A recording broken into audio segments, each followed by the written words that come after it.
welcome aboard.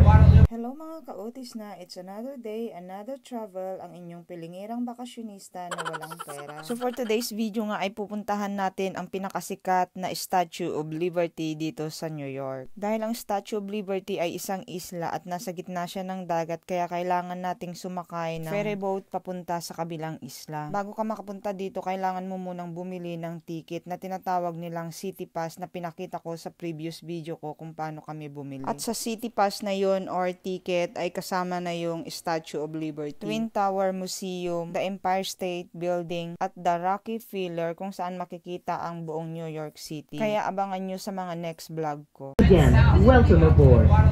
We're now on our way to the Statue of Liberty at Liberty Island. Hayan, welcome aboard na nga tayo papunta sa isla kung saan nasaan ang Statue of Liberty. Habang nakasakay ka nga ng ferry ay makikita mo ang city ng New York at mga sikat na building kagaya na lamang ng Empire State na dinarayo din ng mga turista. Diyan din sinut yung mga movie na sikat kagaya na lang ng King Kong at Avengers. Yung hindi ko sukat akalain na dati sa TV ko lang nakikita ngayon ay mapupuntahan ko na sa personal. Dahil dyan mapapa-thanks God na lang talaga ako. Dito nga ay lumipat ako sa may bandang harapan ng ferry boat para mas makakuha ng magandang spot at mas makita ng maganda ang Statue of Liberty. Kaya sa nagpaplanong pumunta ng Statue of Liberty, mas maganda na pumesto kayo sa may bandang harapan or sa may pinakataas ng ferry. Iba yung pakiramdam habang papalapit ka na sa Statue of Liberty, yung tipong kinakabahan, masaya at excited. Ayan, nakalagpas na nga kami sa bandang harapan at nandito na kami sa may bandang daungan. Dito nga inaantay na namin yung ferry na makadaong para kami ay bababa at iikot sa may Statue of Liberty. Pagbaba mo nga ng ferry ay may nakalagay na sign na statue entrance. At yung mahabang pila nga na nakikita nyo ay nag-aantay sila sa ferry kasi pabalik na sila ng city kasi sila yung mga naunang pumunta dyan. Dito ay nag-decide muna kami na mag-ikot-ikot sa may paligid bago kami pumunta sa may statue. At kumuha muna kami ng mga picture.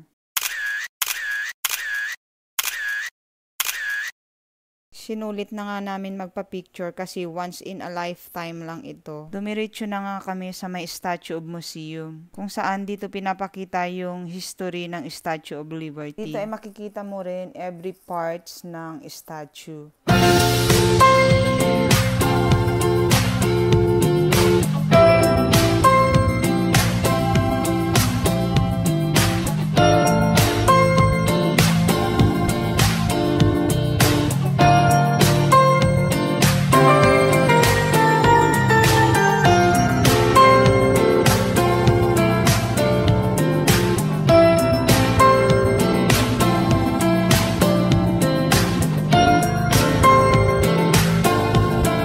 Ito pala ang structural model ng Statue of Liberty, kung saan pwede ka ring umakyat sa may bandang loob pero kailangan mong magpa-schedule ng 6 months before sa visitation mo. Hindi na rin kami pumasok kasi nga walang time at biglaan lang din yung punta namin, hindi kami nakapagpa-schedule.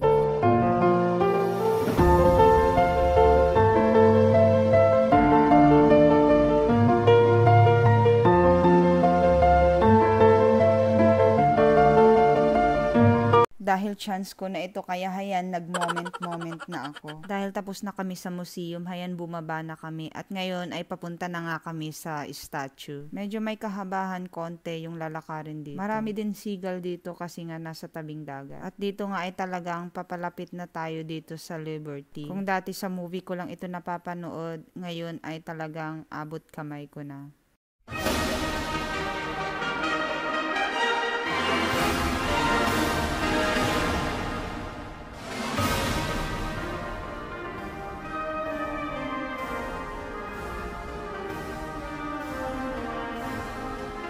Dahil nakarating na nga tayo dito kaya susulitin na natin ang pagpapapicture.